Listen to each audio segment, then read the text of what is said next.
Hello, welcome back to my channel. So here we are. We're going to do a digital graphic of these tulips in Affinity Designer 2. So I'm going to be drawing or tracing the flowers with a vector-based one-time purchase software. So here I am. I took the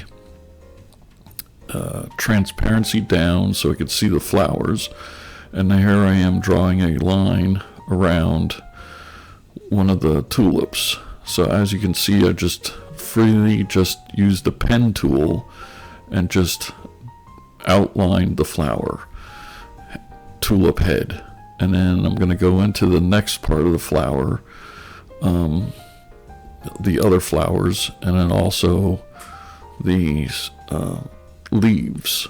So here I am tracing the leaves, just randomly tracing them.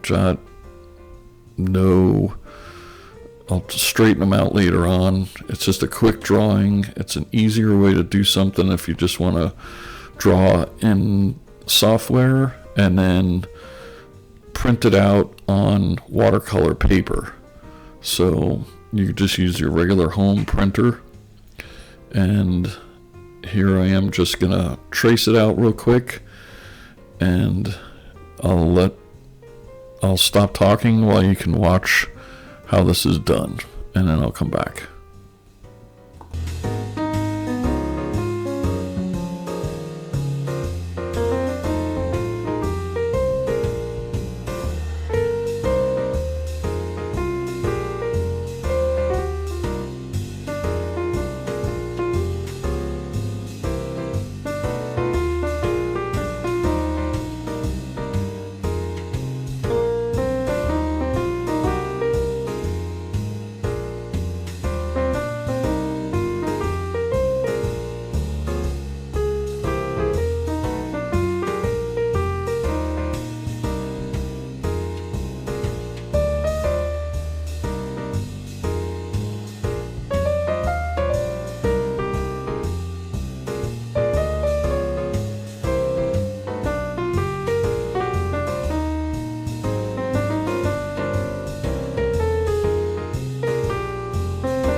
So here I am after I traced everything. Now I'm using the handlebars to pull the actual shape, to make the shape around the flower. So what you do here is you're basically using the Alt key on your keyboard on a PC, and you're dragging that handlebar to straighten out the line around the flower. So it's kind of a trace, but a manual trace. Here I zoom in, and you can see how I grab that little blue dot and pull, and it will give you a line.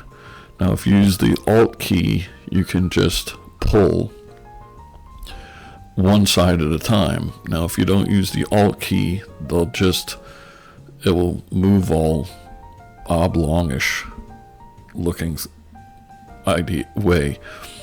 So here I'm just going to work on only this one little flower. The other flower, I'm just going to let that just be a little choppy. So I'm going to let you go and watch this as it progresses.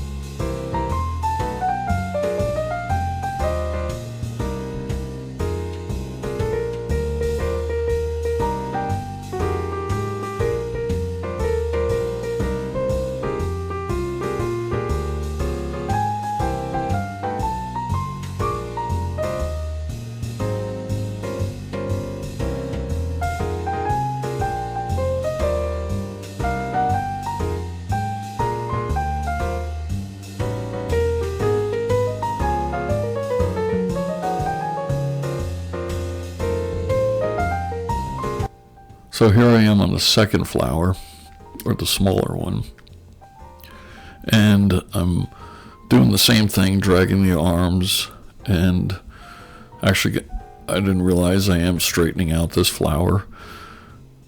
So if you have any questions, you can leave it in the comments below.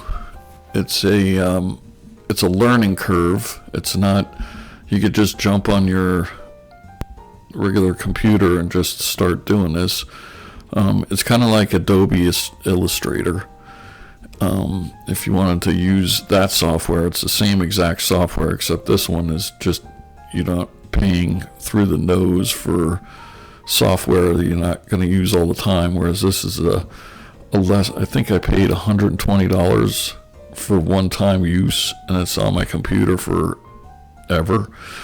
And so it's just a easier way to draw, trace onto the computer, and then you can print it off on paper, and you can use it 8 million times if you wanted to. If you don't like your painting, at least you didn't have to paint and then go back and screw everything up. This way you can just keep on printing and keep on filling in until your painting is to your liking. So here I am just stretching across, checking the different leaves, making sure it doesn't, see, as I'm bending right here, it looks as though I want to catch that last little tip of the leaf. So here you can just continue watching.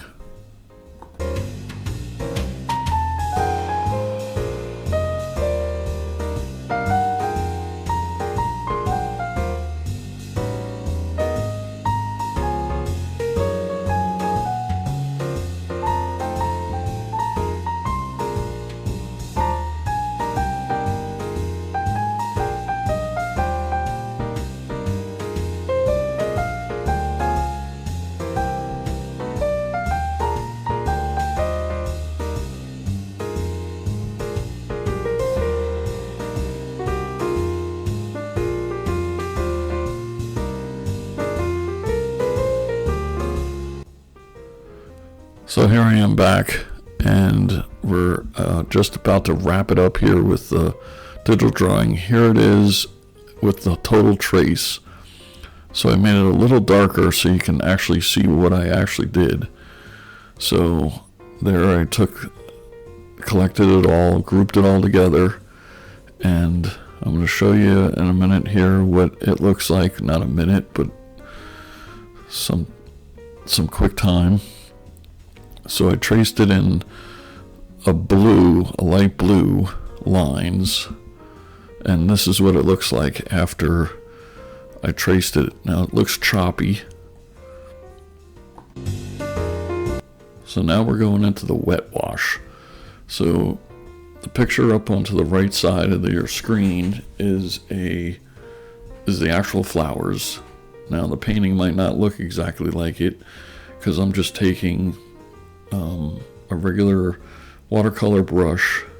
I think this is the size 12, and I'm not using the water pen that I usually use. This is a traditional watercolor paintbrush, and I got water, a cup of water that you can't see on the screen, and the colors are next to me on the left side. So I'm putting in the muddy background and just slopping it on, so it's just wet on dry, but as you can see, it's a little bit more, the brush I'm using is a little bit more loose, a lot looser than the water pen. So I'll let you watch this, and now I'm going to go into the leaves and just watch how it just gets, the painting starts to come to life.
So I'm just loosely throwing paint down onto the leaves and a little bit more of the background, using a number 8 brush, or this is number 8 brush.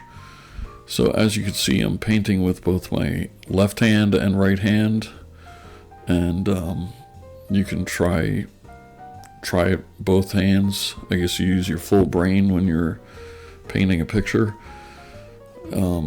Anyway, so here I am back with the right hand.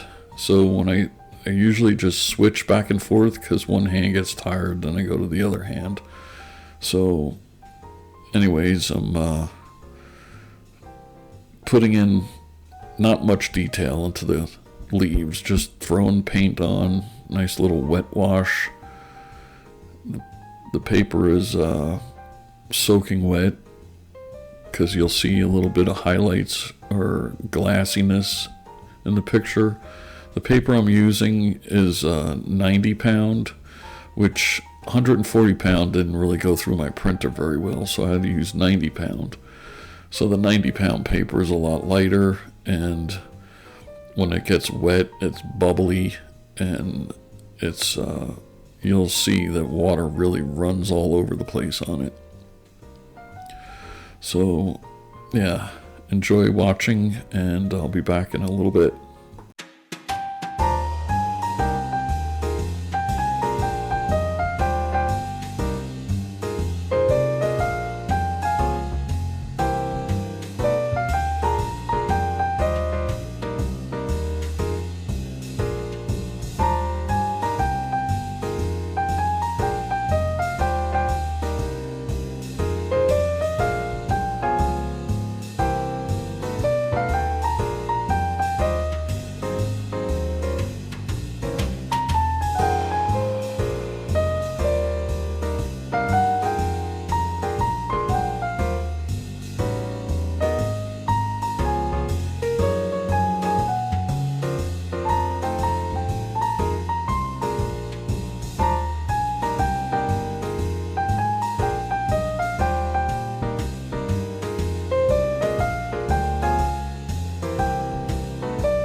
So here we go with the flowers. So I'm starting out with red, and it might look different on your screen, like a light pink. But since the paper is so thin, it doesn't keep your bright colors bright. It just saturates it into the paper. So with this idea, with drawing on the computer and then printing it on watercolor paper, I could take my image and print it again on heavier paper if I can jam it through my home computer or home printer. So right now I'm just throwing on the deepest red I can find on my palette. Less water would be darker, but as you can see, it just saturates into the paper. So maybe on a future video I will print it off on a thicker paper and see how that works. So I could probably use Arches, which is a better watercolor paper. This paper is just a cheaper version that I found on Amazon. So here I'm just going to paint the flowers. Enjoy watching this section.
to the end of the watercolor. So if you wanted to just stop here and call it good, it kind of looks like an abstract, I don't know, that's not a word. Anyway, you can end it here, or you can go into it like this with my Micron pen and just outline what you thought were the actual lines that you drew on the computer. But here I am just marking up where I think the lines were, but it just slowly going on it. And now I'm going to speed up the clip so you can see where I'm just going to draw freely. So enjoy this section.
I hope you enjoy the video and like to subscribe and see more creative interests that I've been doing. And if you have any questions, please leave them in the comments below. There's the finished picture. Have a great day.